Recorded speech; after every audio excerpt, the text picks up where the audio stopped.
Hello, I'm iRandallMRueff, and I live here in Taylorsville, Indiana, and today is Saturday, April the 27th, 2013 AD, and in this particular video, I would like to discuss why the Apple Macintosh platform is not popular with a lot of the big-time gamers.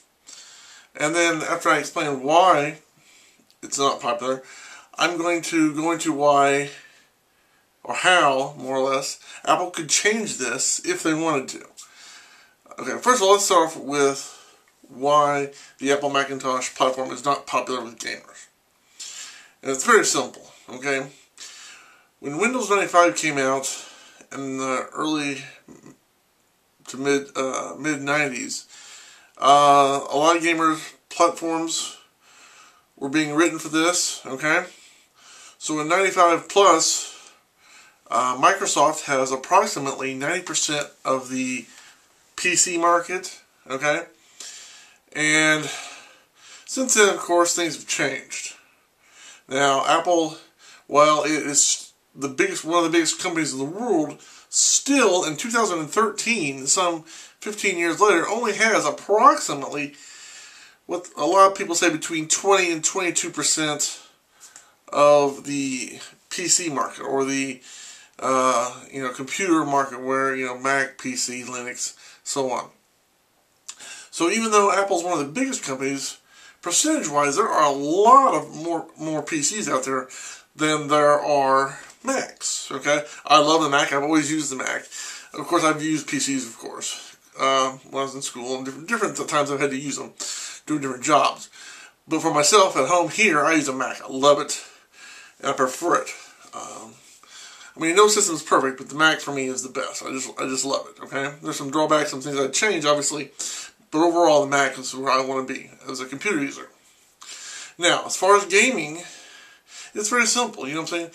I'm not a game writer or a code writer. I don't know anything about, how to create a game, not a clue, okay? I'm a photographer. I use Photoshop, and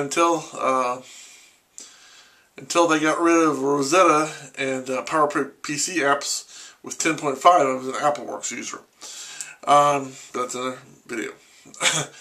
Or a few videos. Anyway, point is, so with 20%, let's just say 20, to average it out, 20%, if you're a game creator, you're going to go to the platform where a majority of people are playing, It's like, hey, I'm selling something. Do I want to sell it to 2 people, or do I want to sell it to 8 people?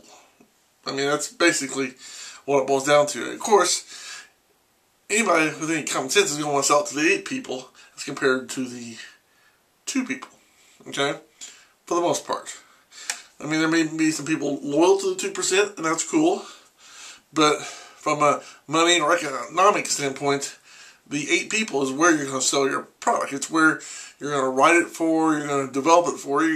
I mean, when you're spending millions and millions of dollars to develop games, some of these games, and it takes years or months and years, depending on how complicated the game is, or even if you're starting out with some simpler games, trying to get them on the market, you're still, even if it's a $5 game that took 2 or 3 weeks or a month to develop, you're still going to sell to that 8 instead of that 2 to get your money, to earn your money, to earn income, especially if you really love what you do. So that is why the Mac is not popular, for the most part, with big-time gaming. Now, having said that, what could Apple do to change this phenomenon? If Apple was legitimately interested in changing this persona, well, there's several things they could do. But here's the main thing. This is where, well, okay, let's get into some of the minor things. Some of the minor things are being able to make the computers easier to upgrade their hardware. A lot of the computers, the Macs now, are either, for example, the memory's soldered in when you pre-order it, or you can't upgrade it, or if you can't upgrade it, the only thing you can upgrade is the memory, the RAM. That's one of the small things. But one of the big things is that, again, the Mac is 20%, whereas the PC running Windows is about 80% of the market. Apple could change this very simply. Now that the Mac, for several years now, has been running on Intel chips, Apple could release Mac OS 10, or take it public. What I would call taking the OS 10 public, and that is basically, let's just say for $100 or $99 or however much they're going to charge on a DVD. You buy your DVD, and not only does it work with Macintosh computers, it works with, you know, your HP and your Dell and your whatever company. It's instead of a computer being able to run Windows, it can run Mac on the same computer. Okay, this would drastically change the way people look at the Mac OS and having games, and not only games, but a lot of other programs as well. I mean, think about it. If you think back where precedence was set, it was very simple with the iPod. The iPod had a good following, but when it went to Windows, they wrote the iTunes for Windows, it took off in a big, huge way. I mean, it was big to begin with, but when it hit Windows, it went everywhere, okay? If you create the same version, I mean, the same software, just allow it to run on non-Apple made computers. You know, like I said, your HP, your Dells, you know, whatever manufacturer, it doesn't matter. Let's say you sell the OS for 99 bucks. I mean, you're instantly, I mean, even if you sell it, let's say via Target or Walmart or things like that, you're going to make money.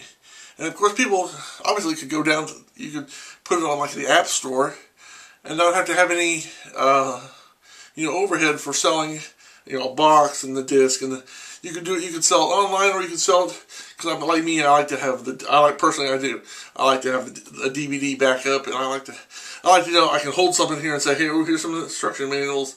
Granted, with Apple computers, there's not much to them, but I like to have a DVD or a CD, or nowadays a Blu-ray. Again, there's something else that Apple could go with, that's except Blu-ray, but that's another video. But being able to hold that DVD, you know, put it on the shelf, and know that if something happens, you know, if somebody damages the computer, or the hard disk crashes, or, you know, whatever, I can back up my OS, okay? But if you could sell, like I said, Target, Walmart, you know, whatever stores you want. Well, of course, the Apple retail stores now, you can sell through there. And like I said, having it online and be able to download would be, through the App Store, would be a perfect way to allow Windows, what were previously Windows computers, could now be Apple. I guess the closest thing would be Apple clones, would be the closest way to describe it, I suppose. And let me talk to you from a business standpoint. Okay, if Apple were to release the OS 10 for all computers, not just Apple computers, let me tell you about the jump in their stock price, okay? First of all, when they announced it, their stock price would just jump. I mean, super high. Okay, I mean, you would probably be talking about, I mean, I can't even imagine how high their stocks would go that day. I mean, if they were to go out and announce it and say, this is what we're going to do, let's say 5 months from now, or 2 months, or whenever they're going to do it, let's say, announce it today and say, you know what, in 5 months we're going to when we come out with our next version, it's going to be for everybody. First of all, the day they announce it, the stock price is going to jump. 2, the day they announce them, but the day they release it, dude, I guarantee you, I'm going to spend money to buy stock before they release it. Because once they release it to all computers, I mean, seriously, their stock prices is just going to go, I believe it would go astronomical. Because everybody knows the Mac OS is better than Windows. We know this, okay? It's no big secret. Simply from a security standpoint, it's a lot more secure from hackers and viruses and things like that. Everybody knows this, okay? So if the main thing with the Macintosh that a lot of people grab about is the price. So if they could go out and buy, say, a $500 PC or notebook, or $1,000, like something like the MacBook Air, and for 99 bucks stick in a Mac OS and run the Mac OS and everything it can run, be that security. I mean, I just think Apple would, it would take off. I mean, right now, Apple's one of the biggest corporations in the world. I mean, I think they could double or triple their current stock price by doing this. I mean, it would be an amazing thing. It would allow the Mac to be considered for gamers, not just gamers, but people. There would be so many more applications that would be written specifically for the Macintosh, knowing that it's now in a bigger market. I mean, you know what I'm saying? Those 8 people that were previously writing for the PC, a lot of them would transfer to the Mac, either doing both or just for the Mac. And I mean, again, it wouldn't just be for the. It's one of those things. The more people you get, the more computers you sell. The more computers you sell, the more people you get. So I mean, it's like a circle that helps each other. And granted, I'm not the CEO. I don't have a business degree.